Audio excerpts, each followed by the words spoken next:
कृषक भाइयों नमस्कार। मैं राजेश सक्सेना LRP ग्रामीण फाउंडेशन इंडिया से आज मैं प्राड़ा उत्तर के अपने कृषक श्री उदयवीर सिंह जी के खेत पर आया हूँ। यहाँ पर इन्होंने बहुत ही अच्छे ढंग से ये 3 वर्ष से लगातार जैविक खेती कर रहे हैं और यहाँ पर इन्होंने बहुत अच्छे से अपने खेतों में चारों तरफ जाली से ये आप देख रहे हैं कर रखी है और इनका गेहूं भी जैविक बहुत अच्छा दिख रहा है। आइए इनसे बात करते हैं इन्होंने कैसे क्या इसमें विधिवत किया हुआ है। उदयवीर जी नमस्कार। नमस्कार भाई, नमस्कार। उदयवीर जी, यहाँ पर मैं देख पा रहा हूँ यहाँ के किसान गायों से बहुत ही परेशान हैं और काफ़ी संघर्ष कर रहे हैं। हर खेत में कटीले तार भी लगे हुए हैं, काफ़ी खर्च आपका आ रहा है। ये जैविक गेहूं आपने किया हुआ है, इसमें आप बताइए किस तरह से आप कर रहे हैं।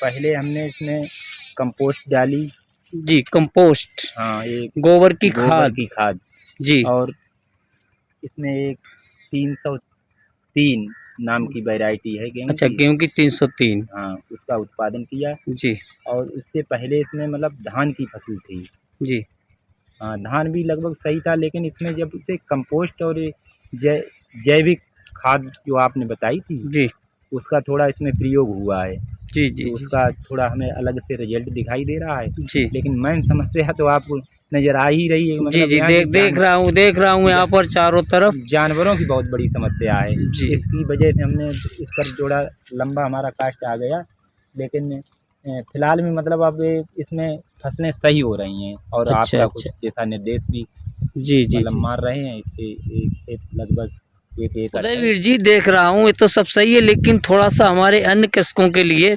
बताइए, आपने गेहूं में शुरुआत से क्या किया था? जब मान लिया आपने बोया तो इसमें आप बोल रहे हैं कंपोस्ट खाद डाली, लेकिन उसके बाद हमारे रासायनिक कृषक जो हैं इसमें मतलब यूरिया चुनते हैं और यूरिया अगर आप चुनेंगे तो ये ऑर्गेनिक तो नहीं, उसकी जगह आपने जो जीवामृत बताया था जी, जी, जी, उसका प्रयोग किया था, जो गौमूत्र से नहीं तैयार जी, जी, होता है। मैं चाहूँगा अपने अन्य जो नए हमारे कृषक ऑर्गेनिक में आ रहे हैं उनके लिए थोड़ा सा विस्तार से आप बता दें कि आपने जीवामृत कैसे तैयार किया था, कैसे प्रयोग किया था। तो वो गौमूत्र और वो गुड़ जी, और उसमें थोड़ा आपने बताया था बेसन की जी, किसी भी दाल का आटा या लेकिन बेसन। वो थोड़ा संतुलन तो नहीं बना पाया, लेकिन उसमें से मतलब डाला था गुड, गुड, गुड।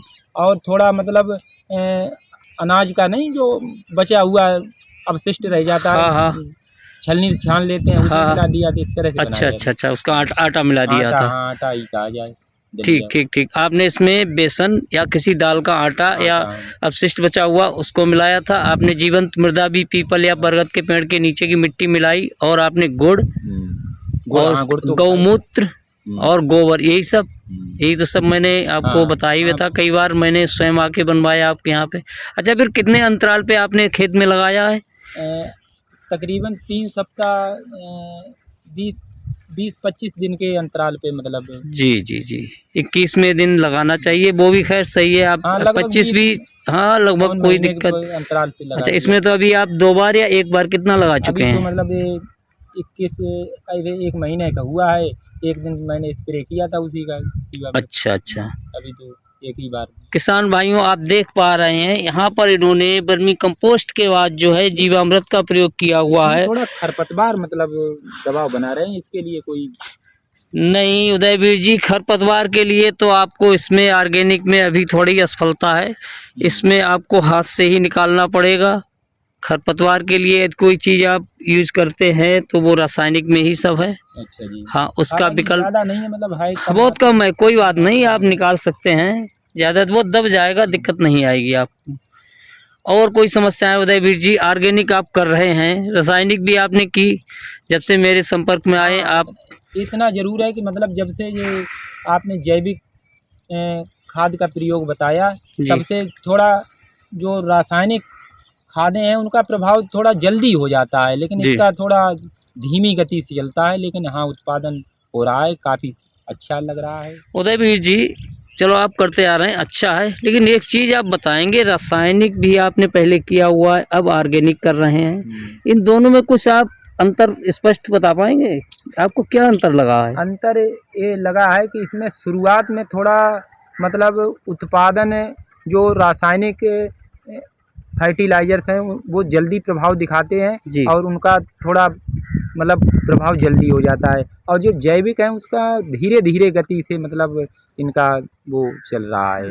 कहने का मतलब उत्पादन शुरू में जब आपने किया हाँ, था थोड़ा तो कम कुछ रहा, कम रहता है, लेकिन एक तो ये बात है कि मतलब रासायनिक खादें थोड़ी महंगी पड़ रही हैं। बिल्कुल। हाँ, और जो आप बता रहे हैं ये खादें जैविक खादें हैं वो सस्ती पड़ रही हैं और सब घरेलू मतलब अपने से ही मतलब यहीं निर्मित हो जाती हैं, ज़्यादा बिल्कुल, बिल्कुल, कास्ट है वो बिल्कुल। ज़्यादा नहीं मतलब आती है, ये है।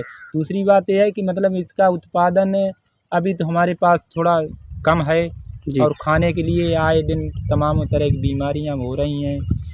अच्छा, तो इसका आप जो है उत्पादन होता है, आप मार्केट में ले जाने को वरीयता देते हैं या खाने के नहीं लिए नहीं रखते हैं? मतलब जैसे अभी तो हम मतलब खुद अपने लिए रखते हैं, अपने परिवार में कुछ लोग मांग लेते हैं, कहते हैं इसमें खाद नहीं पड़ी है इनका अच्छा। हाँ, तो अभी तो मतलब पर्याप्त इतना ही हो पा अच्छा, रहा तो है। आप गेहूँ से गेहूँ, रासायनिक गेहूँ लेके अपना ये दे के हाँ ऑर्गेनिक ऐसे ही बदल लेते हैं। हाँ, जो उदयवीर जी, मिलने अभी वाले हैं आपको उनको तो ऐसे ही दे देते हैं। अभी आपको नई जानकारी है। अगर आपका ये अच्छे से ऑर्गेनिक सही जगह पे पहुंच जाए, इसका दूना रेट भी आपको प्राप्त हो सकता है। अच्छा जी। हाँ, आगे से आपके लिए मैं अपने एफपीओ के माध्यम से अन्य कृषक थोड़ा उत्पादन ज़्यादा मात्रा में चाहिए, ऐसा नहीं 4-6 कुंटल आपने नहीं दे दिया मतलब तो उससे तो मार्केट। नहीं, हम सब्जियां भी करते हैं फिलहाल में, अभी तो हमारे पास सब्जियां अपने ही उपयोग में लाते हैं, उतनी अच्छा, उत्पादित हो पाती हैं, लेकिन सब्जियां भी ऑर्गेनिक तरीके से हाँ जी करते हाँ, हैं? हमारा थोड़ा दूसरी जगह मतलब प्लाट है, उसमें मैंने आलू किया था और थोड़ी मक्का की थी। मक्का तो मतलब और लेकिन वो वही है मतलब कुंटल 2 कुंटल होती है, अपने आवश्यकता से ज़्यादा अच्छा, मतलब है नहीं। अपने ही इस्तेमाल के क्योंकि लिए। यहाँ मेन समस्या है वो जानवरों की है, उसको ध्यान में अच्छा, रखते आप नमामि गंगे में जैविक कृषक सदस्य भी रहे हैं। हाँ। आपके अन्य कृषक लोग क्या कर रहे हैं? अन्य कृषक भी यहाँ पर ऑर्गेनिक कर रहे हैं, उनका रिजल्ट क्या है? जो मतलब उसे रुचि से कर रहे हैं उनका सही है, मतलब पहले हमने आपको बताया कि शुरुआत में उनको भी महसूस हुआ है इसमें तो उत्पादन हो नहीं रहा है, लेकिन अब जी, कुछ जी। बदल रहा है ना, जी, जी, जब जी, से जी। मतलब ये अब मैं चाहूँगा सर कि आप अन्य कृषकों को भी प्रेरित कीजिएगा, इसके लाभ बताइएगा। स्वास्थ्य पर जितना हमारा बजट खर्च होता है, रासायनिक नहीं खाने से नई-नई बीमारियाँ आ रही हैं। अगर जैविक खाते हैं तो उन बीमारियों से भी बच सकते हैं। जो किसानों का एक बजट खर्च होता है हमारे स्वास्थ्य पर, दवाओं पर, उसको भी बचाया जा सकता है। नहीं, सबसे महत्व की तो बात आप ही कह रहे हैं, जो भी किया जा रहा है वो भोजन के लिए कर रहे हैं जी, हम आप सब, तो भोजन तो कम से कम स्वस्थ और सही होना चाहिए। बिल्कुल सही, तो आपकी सोच को मतलब प्रणाम। भोजन अगर हम अब सारी आवश्यकताएं चाहे कितनी भी हों, जो मूलभूत आवश्यकता है हमारी भोजन, तो भोजन के बिल्कुल, लिए हम बिल्कुल, बिल्कुल, आप बहुत एकदम एक तो जागरूकता हम वाली एक बात की है। मतलब अच्छे जब कृषक होते हुए भी तो कुछ चीज़ें ऐसी हम कर सकते हैं जो जब मेरा स्वास्थ्य ही सही नहीं होगा तो रासायनिक से बड़ा उत्पादन करके हम नहीं उसका हम क्या उपयोग क्या करेंगे ना। करेंगे उसका? सही, सही, बहुत सही। आप अपने विचारों से और किसानों को प्रेरित कीजिएगा। आपसे मिलकर बहुत अच्छा लगा। धन्यवाद। नमस्कार। नमस्कार जी।